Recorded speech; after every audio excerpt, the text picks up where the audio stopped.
스가랴 4장 6절부터 10절입니다.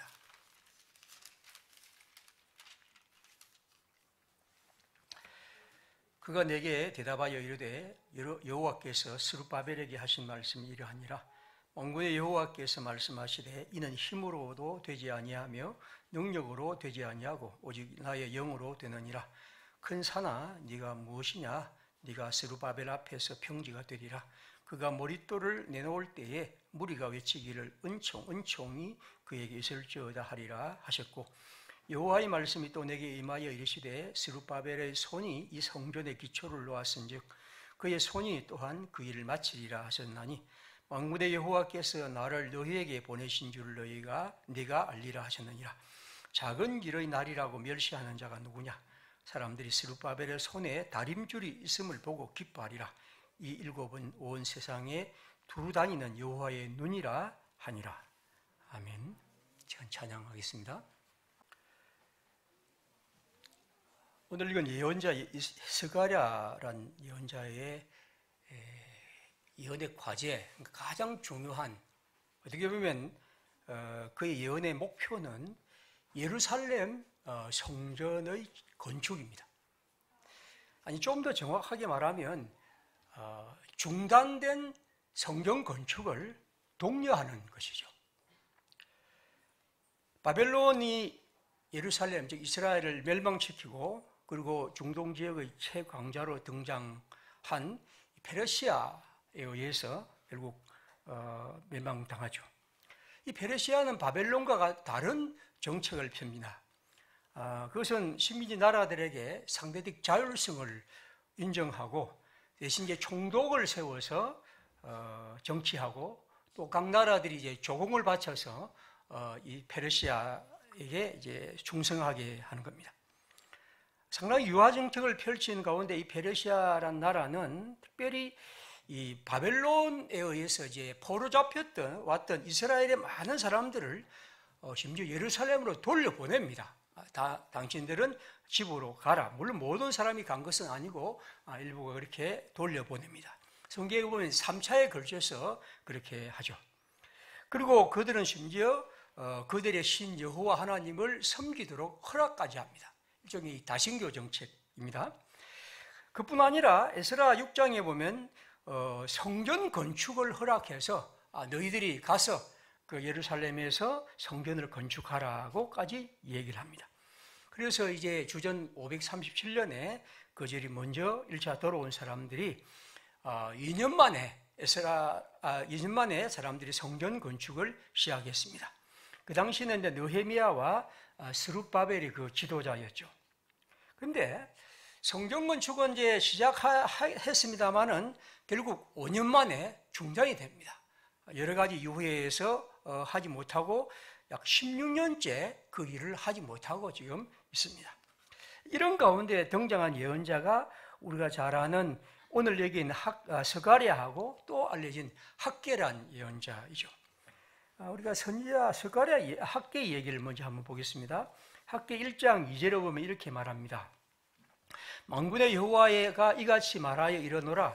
이 백성이 말하기를 여호와의 성전을 건축할 시기가 아직 이르지 아니하였다 봅니다. 그러니까 학개가 지금 다시 스가랴 비슷하게 지금 중단된 성전을 건축하라고 독려하기 위해서 나타나서 첫 말이 뭐냐면, 여러분들은 왜 여호와의 성전을 건축할 시기가 그때가 아직 아니다, 지금은 우리가 그것을 할 수 없다고 말하고 있느냐 하는 거죠. 예래 학개는 그것을 이제 독려하고 있는 장면입니다. 그리고 오늘 이 동시대 사람인 스가랴도 같이 선포하고 있죠. 오늘 읽은 성경은 이 예언자의 그 스가랴의 상황인데, 보통 이제 이 스가랴를 보면요, 약 8가지 환상이 있습니다. 그래서 이제 스가랴가 좀 이해하기 어려운 성경이죠. 왜냐하면 환상들이 있고 그 환상이 어떤 뜻인가 하는 건데, 그런데 성경은 그것을 친절하게 환상의 내용을 설명하고 있습니다. 오늘 여기도 4번째 환상인데 그 모든 환상의 주제는 성전을 건축하라는 겁니다. 그러니까 성전 건축에 대한 환상이고 오늘 바로 그런 얘기입니다. 오늘 제가 이 4장 1절부터 4절까지는 읽어드리지 않았습니다만은 뭐 이런 내용입니다. 예언자가 순금 등대를 보여주고 그 등대는 넓게 잡 모양으로 튀어나온 윗부분이 있는데 그 가장자리를 돌아가면서 등잔 7개가 있습니다. 그리고 그 등잔이 각각 가장자리에 뾰족한 관이 7개 있고 그리고 심지가 들어 있습니다. 뭐 이런 그 환상을 보여준 다음에 예언자가 묻습니다. 천사가 묻습니다. 자, 이게 무슨 뜻인지 네가 아느냐? 그러자 이 예언자가 말하죠. 저는 모르겠습니다. 하니까 그 설명하는 것이 이제 7절 오늘 읽은 성경이 바로 그런 얘기입니다. 오늘 이 성경에서 제가 제일 가장 중요하게 여기는 것은 10절 말씀입니다. 이 예언의 그 환상을 설명한 다음에 예언자의 결론이 이렇습니다. 10절입니다. 우리가 10절 한번 같이 읽어보겠습니다. 10절입니다. 작은 일의 날이라고 멸시하는 자가 누구냐? 사람들이 스룹바벨의 손에 다림줄이 있음을 보고 기뻐하리라. 이 7은 온 세상에 두루 다니는 여호와의 눈이니라. 자, 여기에서 우리 특별한 것이 작은 일의 날이라고 멸시하는 자가 누구냐고 했습니다. 이 작은 일의 날, 이 작은 일의 날이 뭘까 하는 거죠. 다시 말하면 우리가 하는 일, 즉 스룹바벨과 그 시대의 사람들이 하는 일이 지금 있는데 그것이 작고 그 작은 일을 우리가 지금 하는 일은 작은 일이다. 그래서 작은 일을 따라 하루하루를 살아가고 있는데 그것을 멸시하는 사람, 깔보던 사람, 그런 사람이 있다는 거죠. 이 예언의 목적은 이것입니다. 여러분, 이 환상을 잘 보십시오. 이 환상을 통해서 여러분이 깨달아야 할 것은 이 일을, 즉 우리가 하는 이 일을 작은 일의 날이라고, 우리가 하는 일은 아주 하찮은 일이고 그 날을 그냥 하루하루를 하고 있다고 생각하는데 그렇게 깔보고 멸시하는 사람이 누구입니까? 그렇게 하지 마라라는 거죠. 오히려 하나님께서 여러분 가운데 여기 이 일을 하고 있는 스룹바벨의 손에 다림줄을 잇고 그가 이제 이 성전을 이제 청량하고 그 다음에 하나님의 여호와의 눈이 지금 지켜보고 있다 하는 것이 이 성경의 말씀입니다. 그러므로 여기 작은 일의 날이란 것은 뭐냐 하면 성경 건축이죠. 사람들은 생각합니다. 이 성경 건축, 지금 우리가 이 일을 지금 16년 전에 했는데 그거 할 수 없어서 결국 우리의 힘이 부대껴서 할 수 없어 손을 놓고 있었다. 그리고 지금 이제 우리가 이것을 시작했지만 과연 이걸 다시 우리가 끝낼 수 있을까? 즉 우리의 힘이 미약하고 우리는 이것이 작고 하찮은 일이며 우리는 이 일을 감당할 만한 능력이 없다는 거죠. 세번역 성경은 이렇게 말합니다. 시작이 미약하다고 비웃는 자가 누구냐? 우리는 힘이 없다. 우리는 이것을 끝낼 수 없다고 생각하는 그런 사람들이죠. 다시 말하면 자기들이 갖고 있는 객관적인 힘, 뭐 경제력, 정치력 혹은 여러 가지 우리의 인력들 다 생각해 보면 이 일을 과연 우리가 할 수 있을까 하는 것입니다. 여기 4장 7절에 뭐라고 했습니까? 큰 산아, 네가 무엇이냐? 네가 스룹바벨 앞에서 평지가 되리라. 이 스룹바벨은 이 성전 건축을 하는 총독입니다. 가장 이 지도자인데 큰 산, 즉 스룹바벨의 앞에 있는 산더미처럼 쌓인 많은 일들을 큰 산이라고 말하는데 그러나 그 산이 마치 평지가 되듯이 지금 여러분 앞에 있는 이 일이 결국 평지가 되듯 아무것도 아닌 것처럼 이룰 일이 있을 것이라, 날이 있을 것이라는 거죠. 아무것도 없는데 무엇을 할 수 있는가? 다른 일도 엄청 많은데 우리가 과연 이 일을 할 수 있을까 하는 이 큰 산과 같은 것이 우리 앞에 버티고 있는데 과연 이것을 할 수 있을까 하는 이 사람들, 우리가 하는 일은 작은 일, 마치 삽을 갖고 우리가 있는 흙을 조금 퍼내는 것과 같은 아무것도 하는 일이 없는 작은 일인데 이 작은 일의 나를 멸시하는 사람들에게 이 성경은 말합니다.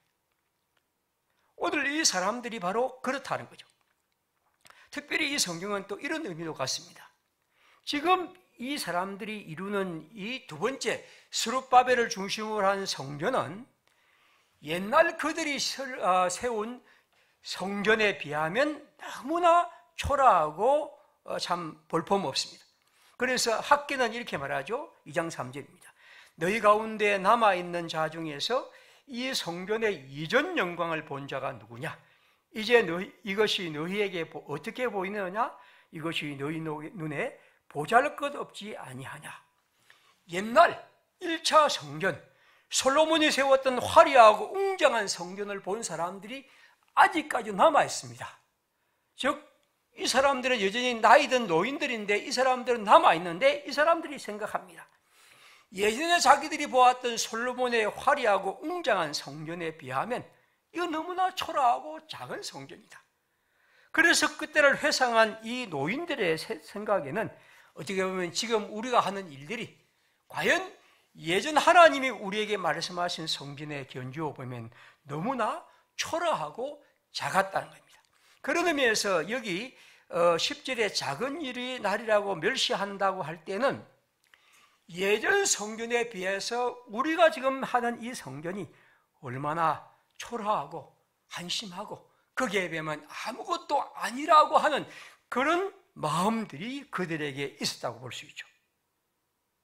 그때의 화려함을 생각한다면 지금 우리가 하는 일이 도대체 얼마나 이룰 수 있으며, 그때 솔로몬과 다윗이 번성의 시대에 그 많은 재료를 갖고 아름답게 꾸몄던 성전에 비하면 이제 갓 포로에서 돌아온 우리들이 우리의 먹고 살 것도 부족한 이 시점에서 성전을 건축하는 것이 과연 이룰 수 있을까 하는 것, 이것이 바로 그들이 갖고 있던 생각이었습니다.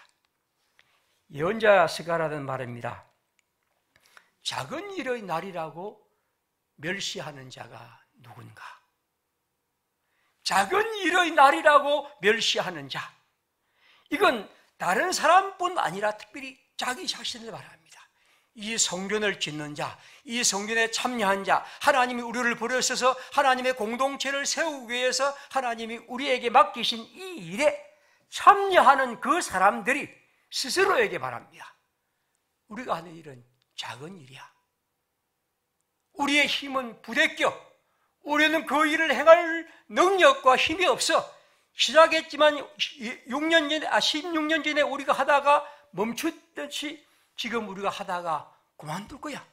그렇게 할 수밖에 없을 거야 하는 생각.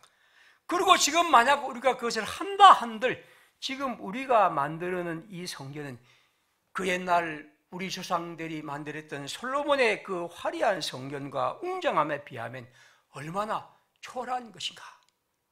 그들은 그런 의미에서 그것을 이룰 수 있을까 하는 회의감과 지금 우리가 이루어낸 것이 과연 하나님의 영광에 다다를 수 있을까 하는 그런 자괴감, 이런 것들이 함께 있는 것이 이 성경의 말입니다. 그런 이들을 향하여 예언자 스가랴는 말합니다.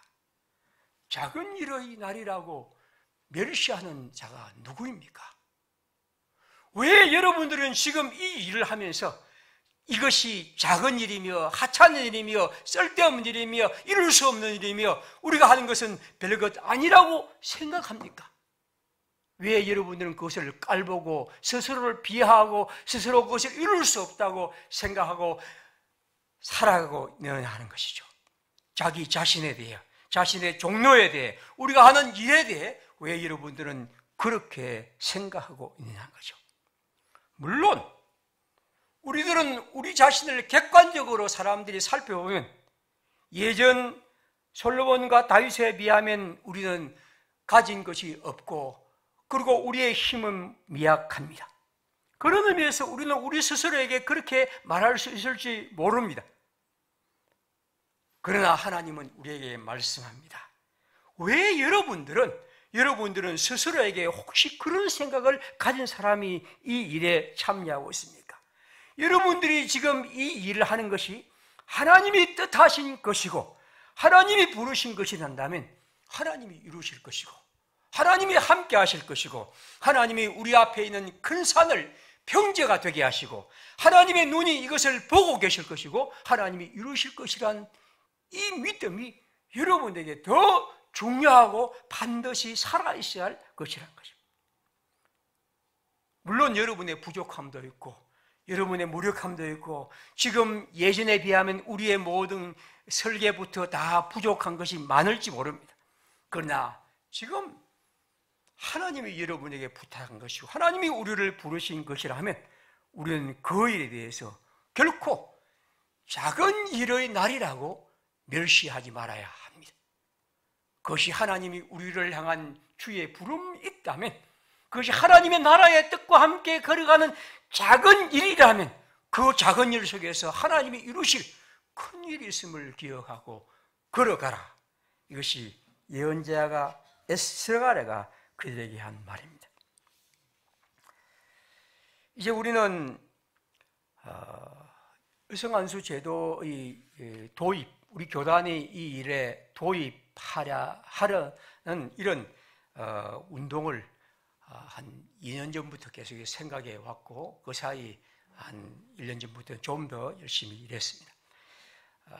그래서 이 일을 위해서 그동안 제가 오랫동안 생각해 왔던 것들 가지고 여러분과 또 논의도 해서 나름대로 좀 한 30쪽 이상의 글을 썼고 그 글을 지난 노회에는 우리 노회원들 한 200명 정도, 한 400명 정도 보냈습니다. 보내고 또 그 노회에서 그 문제를 다루었고 지금 그 노회에는 그 문제가 한 1년 동안 논의하기로 그렇게 되어 있고 다음 노회에 다루게 될 겁니다. 그 정도로 우리가 거치지 않았죠. 그래서 우리는 그 문제를 위해서 이번 총회에 이 문제를 다루기 위해서 다시 한 600개 정도의 그래서 한 30몇만 원 들더라고요. 이 우편 발송비만 해도 그걸 전국 교회의 그 총대들에게 다 보냈습니다. 그 제가 쓴 글을 보냈고 그리고 이제 지금 아마 이러지는 반응들이 있습니다. 글만 보낸 게 아니라 이번에 이제 우리가 하고 싶은 것은 내일 총회, 이번 20일 총회에서 우리 노회에 이제 그 뭐 어떤 분은 연가도 내고 해서 참여하는 분들이 한 15명 정도 지금 이제 됩니다. 그렇게 해서 가서 그 총회 장소에서 한번 우리가 방금 현수막 보여드리겠습니다. 우리에서 이제 현수막하고 피켓하고 이제 만들어서 저게 이제 현수막 우리 벽에 붙은 만큼 큰 현수막입니다. 이거 이제 앞에 이제 그 총회 장소 그 입구에 이제 우리가 될 거고 그 다음 이제는 이제 저런 그 이름 뭐라 하죠 이거? 하여튼 이렇게 해서 세워서 이제 우리가 있고 그 다음 또 있습니다. 이렇게 해서 세 종류로 합니다. 우리가 왜 이렇게 하느냐 하면 이거 하나님이 우리에게 부탁하고 또 말씀하시고 또 우리는 하나님이 명령하신 것이라고 생각한다면 우리 보수적인 우리 교단에 아직까지 이런 어떻게 보면 하나님의 뜻과 다른 형태의 그 제도가 있다는 것. 그래서 이것이 우리의 복음 선교에 굉장한 방해가 됩니다. 분명한 것은 여러분 지금 제 나이의 사람들은 그냥 이렇게 받아들이지만 지금 자라는 젊은이들은 이런 제도를 결코 받아들이지 않을 겁니다. 만약 교회가 이런 식으로 여성의 어떤 것을 존재론적으로 차별한다면 아마 사람들은 교회에 있지 않을 겁니다. 다른 방식으로 살아갈 겁니다. 왜냐하면 이건 교회가 이렇게 해서는 안 될 일입니다. 뭐 누가 장로가 되고 목사가 되는 것이 중요한 것이 아니라 이러한 것들을 제도적인 그걸 마치 성경에 있는 것이냐 그렇게 해서 지금까지 해왔다면 이제 고쳐야 합니다. 그래서 우리가 우리 교회가 이제 뭐 참 한국 교회 평화교회랑 교회가 지극히 작은 교회이지만 우리 교단에서 그러나 이 일에 함께 참여하고 이 일에 우리의 시간과 물질과 또 생각을 다 나름대로 모아갑니다. 그리고 이번 총회에서 피켓도 좀 들고 그렇게 할 생각입니다. 물론 그 다음만 끝나지 않을 겁니다. 그 다음엔 또 공청회를 하게 되면 또 우리가 가서 참여하고 또 나름대로 또 저도 얘기를 하고 그런 방식으로 하겠습니다. 어떻게 보면 이제 그렇죠. 작은 일의 날이라고 멸시하는 자가 누구냐 하는 것처럼 어떻게 보면 우리가 이런 일을 할 때 과연 이게 어떤 열매를 맺을 수 있을까? 교단이란 큰 단위에서 우리 같이 작은 교회가 이런 일을 하는 것이 과연 얼마나 영향이 있을까? 우리 스스로 또 다른 사람들도 우리를 그렇게 생각할지 모릅니다. 그러나 오늘 이 스가랴를 통해서 우리가 기억할 것은 하나님이 우리에게 말씀하시는 것입니다. 작은 일의 날이라고 멸시하는 자가 누구냐? 스스로에게도 그렇고 다른 사람에게도 결코 그것은 그렇게 생각할 일이 아닙니다.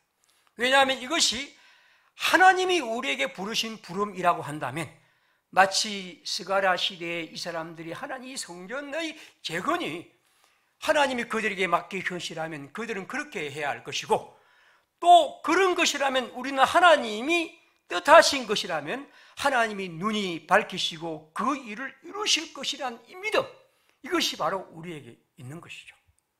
물론 이것이 지금 일어날지 앞으로 어떻게 일어날지 알 수는 없습니다.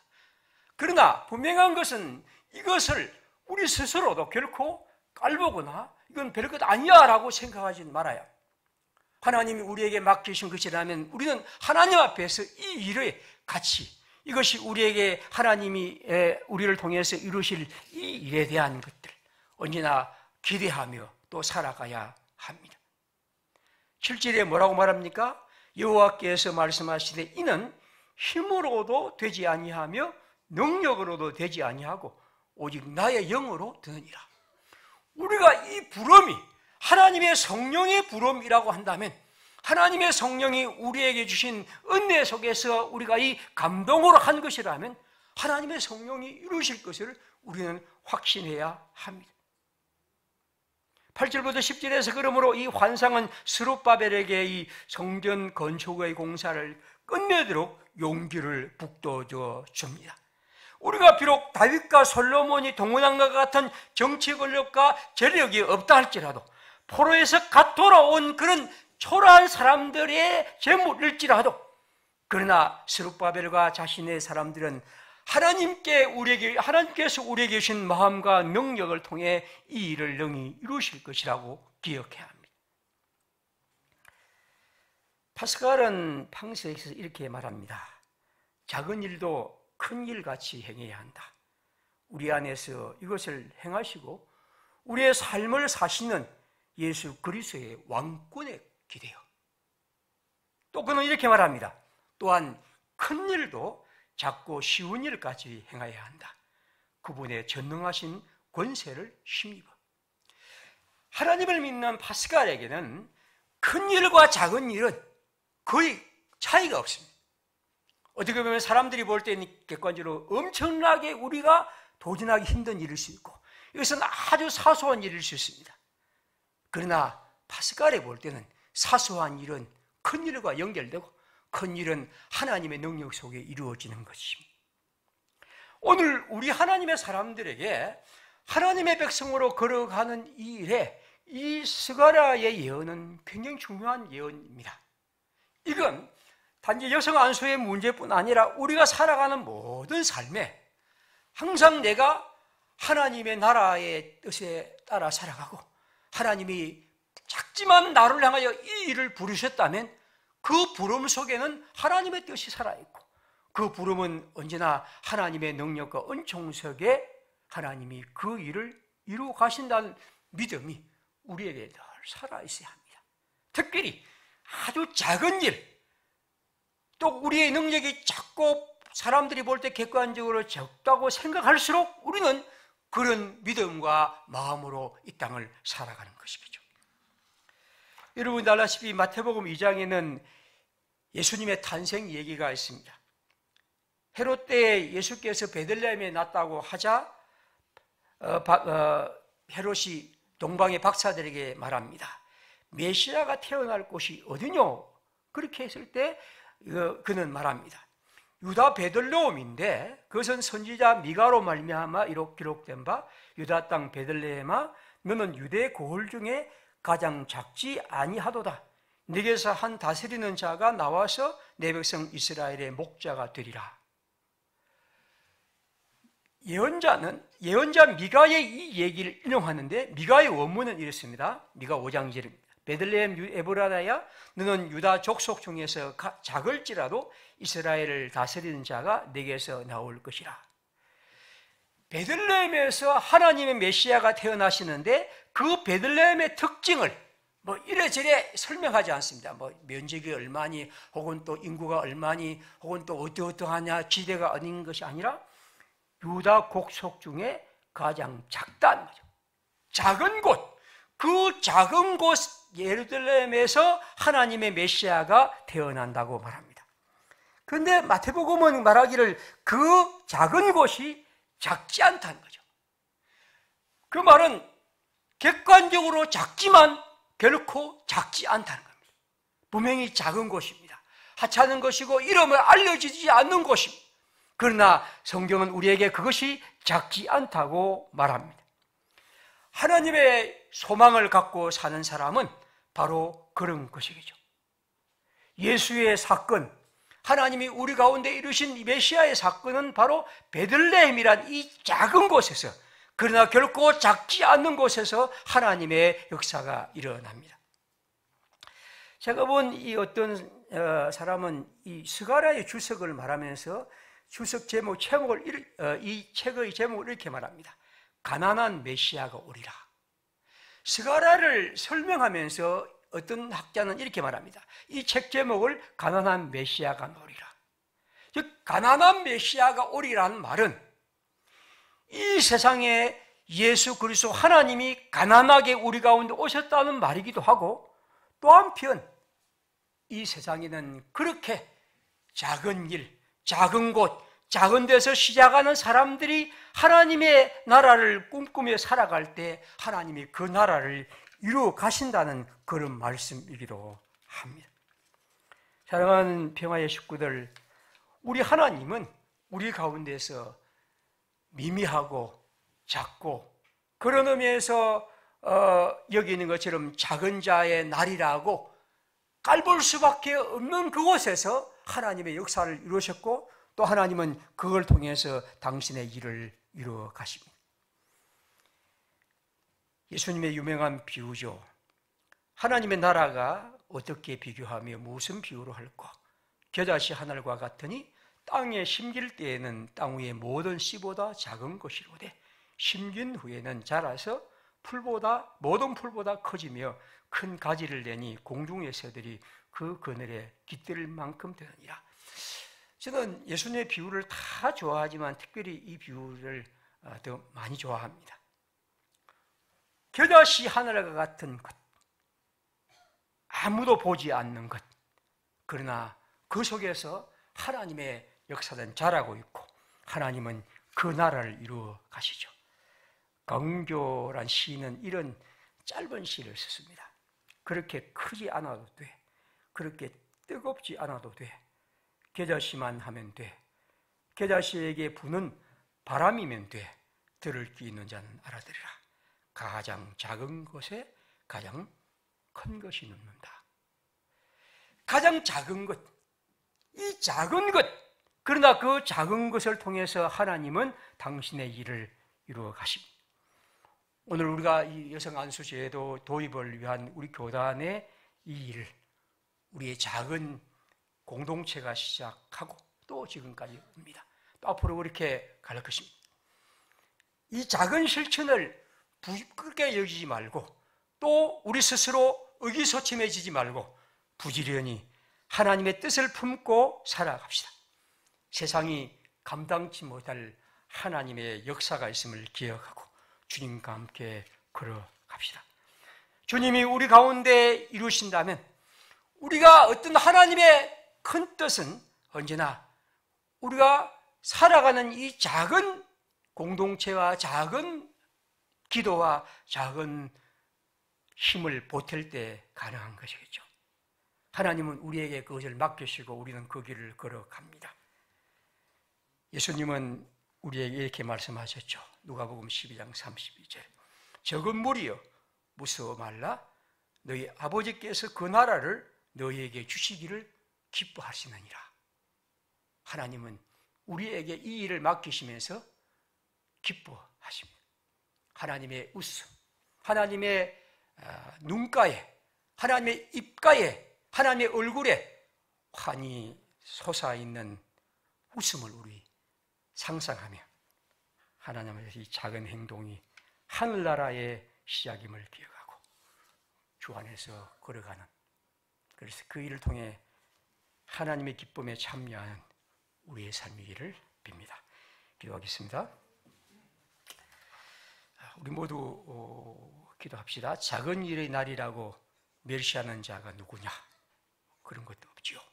우리 항상 하나님 앞에서 우리의 작은 일 속에 하나님의 은총이 있음을 믿으며 그 은총을 따라 우리 일하고 그 은총을 통해 열매 맺을 것을 기대하는 복된 우리의 삶, 그것을 위해서 우리 모두 사랑하고 기도하고 참여하고 또 우리 자신의 시간을 내며 살아갈 때 하나님이 우리를 통해 주의 뜻 이루실 것을 믿습니다. 우리 함께 기도합시다.